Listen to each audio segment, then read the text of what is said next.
What's up, guys? Jeremy Conn here. It is the Lowdown. It's brought to you by Pickdawgz.com. Get all the blocking and tackling out of the way. Click the like and subscribe button. That helps us out. If you click the notification button, it will let you know every time one of these gets posted. And the reason I keep bringing that up, Monday I'm having surgery. Again, you guys are tired of hearing about it, but anybody new that comes in.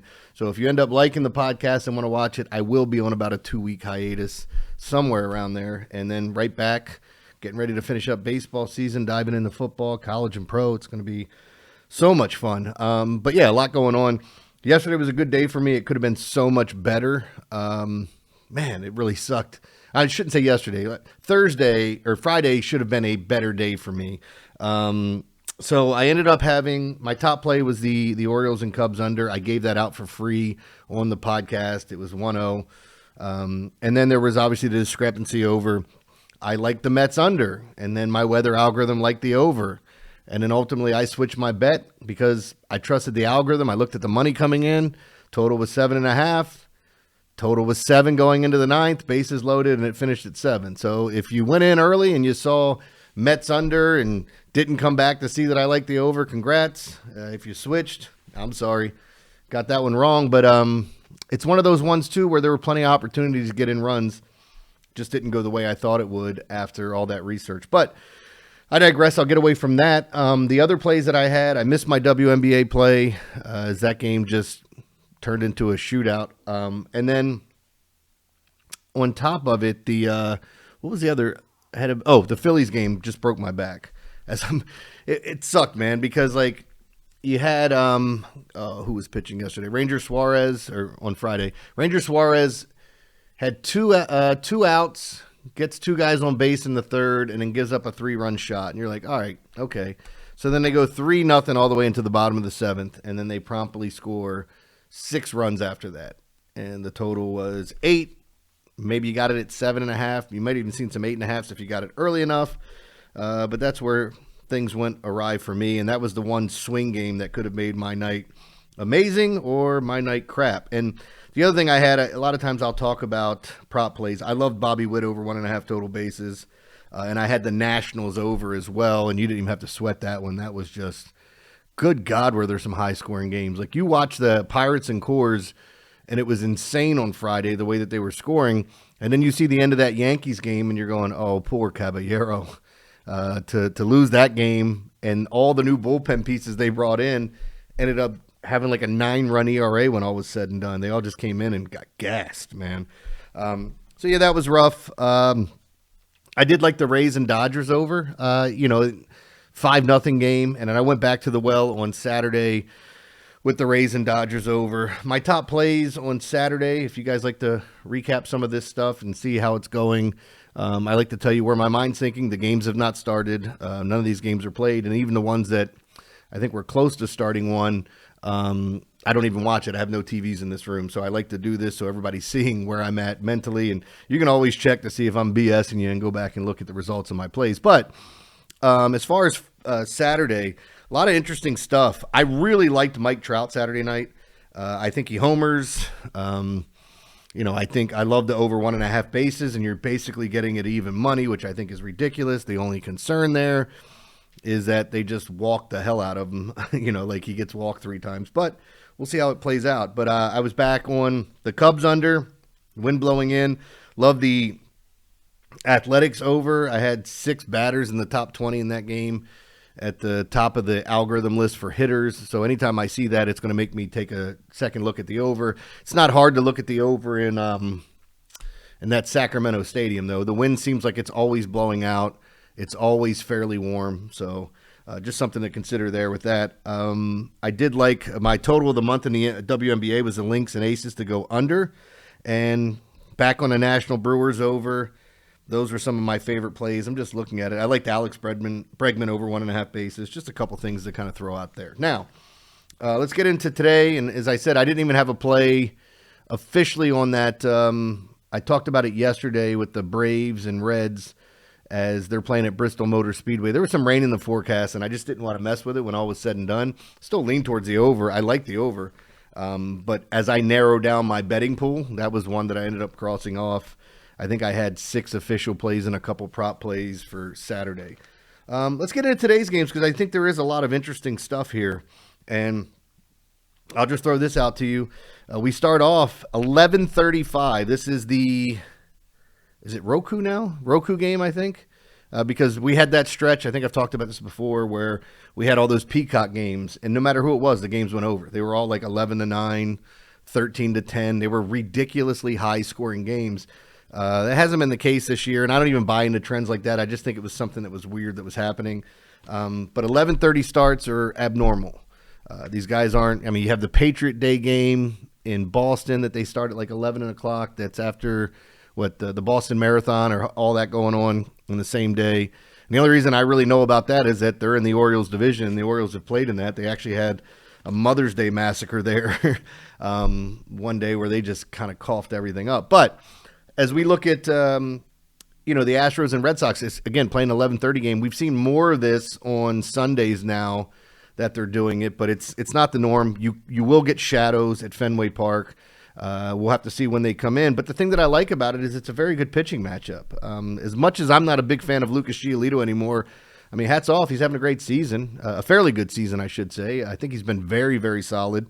And do I think he can keep this Astros lineup at bay? Of course I do. I think he's good enough, especially at home, to get that done.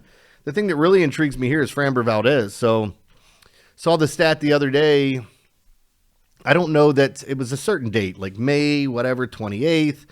I guess whenever Trevor Rogers made his first start, because I'm in Baltimore, they do this all the time. You see it, that there's like 5 pitchers that have been ridiculously good, and Trevor Rogers is at the top of that list, and right behind him since that date has been Framber Valdez.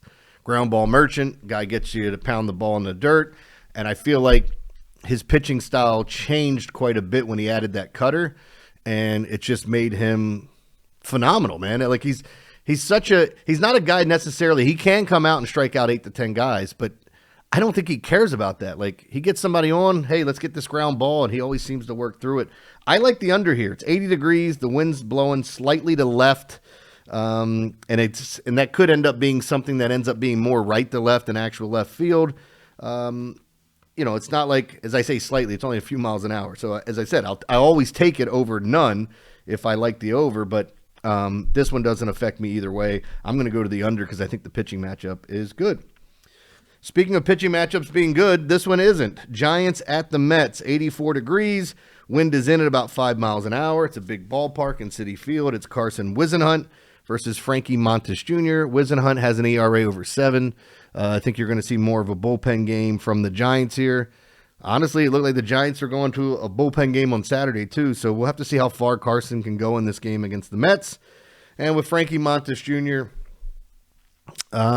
I don't know what to say about him because once a really, really good pitcher, especially when he was on the A's, I want to say, went to the Yankees, looked like trash. He got hurt, kind of reinvented himself with Milwaukee, I believe. I don't know if I'm having my timeline right in my head. I'm starting to question it, but bouncing around and then coming off the injury with the Mets. His first start, he got a couple of Ks. He looked okay. Second start, as we talked about, targeting guys off of the IL after a long period of time. So I will be targeting Blake Snell in his second start when he comes back after Saturday's start. So that should be probably Thursday. I don't know what the days off are. But anyway, I'll be targeting him. Frankie Montas just hasn't been good. Both these guys' ERAs are over 5. I mean, like I said, Whisenhunt over 7. Montas has just been getting knocked around. He's walking a lot of guys. Recipe for disaster. I like the over here. And again, it's not something I feel incredibly strong about just because it is a big ballpark. Weird things happen. The Giants, even with trading some of their bullpen pieces, still have a very good bullpen. The Mets adding some pieces have an even better bullpen now.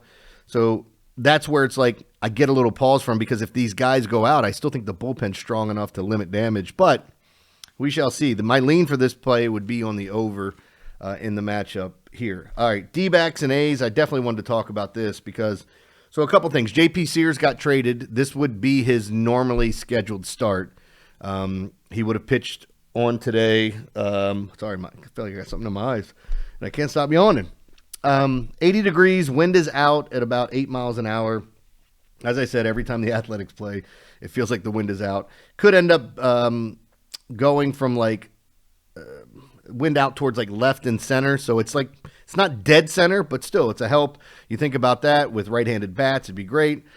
We just don't know who's going to be pitching for for the A's just yet. Now, as I was looking at it, it looks like Severino would be on normal days rest, but I don't know if that was their plan. I don't know if the A's went to a 6-man rotation because we saw some spot starts from different guys. This could be a full-on bullpen game. I'll try to update it in the morning. But I bring all this up because Eduardo Rodriguez, lefty. Again, we talk about these righty bats for the A's. I would definitely look at the A's today, but my play is going to be on the over here again. It's just, these are premium spots, and it's not like the A's are going to trot out someone that scares me to take me away from the over here. I think Eduardo Rodriguez gets lit up. He's walking too many guys. In his last start, going back to face Detroit, they beat him up for 5 runs. I don't see any reason why this A's team can't beat him up. And this is something, too. Even when you think about the A's, they traded some of their bullpen pieces. So no more Mason Miller at the back end. I'm sure they have some good pieces back there. This team is very young, loaded with talent, but they've got some they've got to get their teeth cut a little bit here and figure things out. And we'll see if the A's, when they finally get to Vegas in 2 years, if they start adding. But this looks like an overplay to me. Eduardo Rodriguez versus, I believe it's going to be Severino, but I'm not 100% positive. We shall see. Again, I'll update in the morning. Now, to get to the free play for today, a couple different things. I always say I try to let you know 10 mile an hour blowing out. We have no games like that.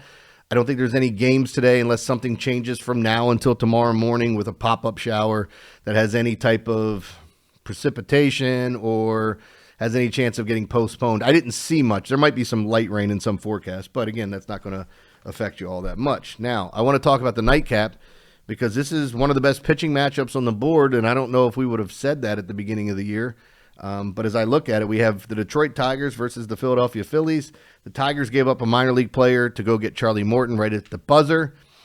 And the Orioles had traded so many bullpen pieces, they got back a 34-year-old reliever because they don't have anybody in their bullpen. But that wasn't the prize piece of the trade. It was just thrown in for cash considerations. But Charlie Morton's going for the Tigers, pitching against the Phillies. It's a nice night, 78 degrees, 4 miles an hour wind blowing from kind of right to left. It may eventually go out to left field and be a little bit of a bump to right-handed bats.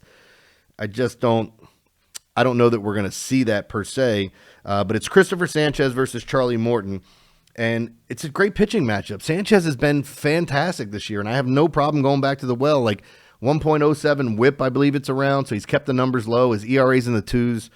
Charlie Morton, if you're able to take away his first 5 weeks in the bigs, he has been an outrageously good pitcher. And it sounds weird to say because I wanted to shoot him off into the moon in April.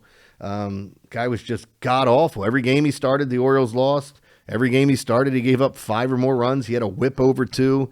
So if you think about having a 10-run ERA and a whip over 2 and then go look at where his numbers are now, it'll show you just how good he's been since then.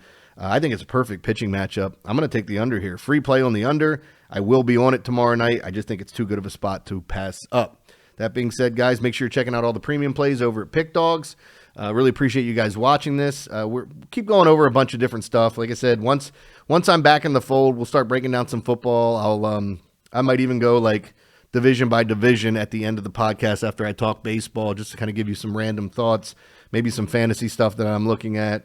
And some guys that I'm going to target. One of the players I already know, I think I talked about it last week, was Omarion Hampton, the running back for the Chargers. Greg Roman's offense favors running backs, and I think this kid is as good as anybody that was drafted. And I know Ashton Jonty, you look at him, he's better. I get it. He's bigger. He's stronger. I just really like Hampton's skill set and where they got him. And I think he can be a premier back in this league if given the opportunity. So I think he's a nice little flyer for Rookie of the Year, Offensive Rookie of the Year. Going to be a couple other guys that I point out as well. I think Brian Thomas is in for a huge season with the Jags. That guy's definitely going to take the next step. And then you got to start looking around the league and seeing some of the quarterbacks and in the offenses, how they change. I'm highly interested in Caleb Williams and DJ Moore and Rome. I think that's an interesting grouping there. They drafted the kid, what was it, Lovecraft? Yeah, I was surprised. They passed on... God, man, my brain is fried. The tight end out of Penn State that the Colts got, Tyler Warren. He was my favorite player in the draft, and I couldn't remember his name. And then they got the kid Lovecraft. I think it's Lovecraft. Lovechild. No, it's something Love. God, like I said, my brain is fried. Lovecraft is a sex shop around here, so if I'm wrong, I'm sorry. Lovechild is something totally different too. But Loveland, maybe. It's the tight end, I think, out of Notre Dame.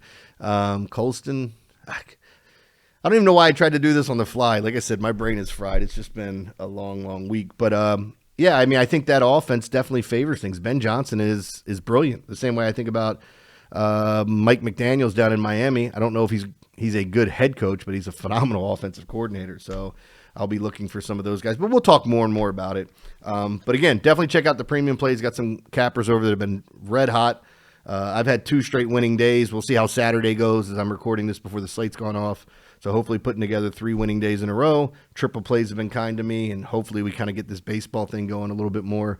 As I had a little bit of a lull for 2 weeks there, not like losing every day or anything, but I had one severely bad day where I got the collar, and anytime you have an 0-4, it'll definitely wreck that winning percentage quite a bit. And on top of that, there was just a lot of, as I said, I had a weird week last week with kissing my sister.